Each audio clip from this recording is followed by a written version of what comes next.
Hey everybody, it's Neil, and check out what I got here. I got this huge pack of a bunch of different hose clamps, and you can see they're various sizes. I'll just show you here a few of them. We'll take some out here. You can't really see what I'm doing. Yeah, you can. Okay, so we got some big ones here. So this would be for a really, really big hose. And then we've got all the way down to smaller and smaller and smaller. Just a variety of them. What my goal is to do is to get this hose onto this one here, but we have it on these little zip ties that keep falling off. So we're gonna try to do something else. So let's see which one will fit that. I think this one's gonna be too small. This one here will probably be perfect. So let's see.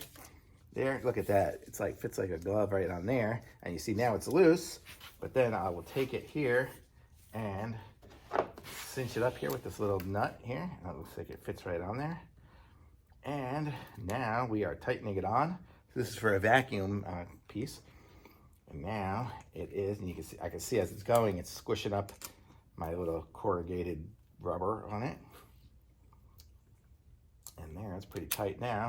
And there we go. We are tight on there, and that is not going anywhere at this point. So we are set. So that's pretty sweet. So nice little hose clamps here, and it came with a whole bunch of them. So you have all these different sizes and stuff. So if you need a set and you don't know what size to get this one here because it's got all the different sizes. So totally cool. Thumbs up.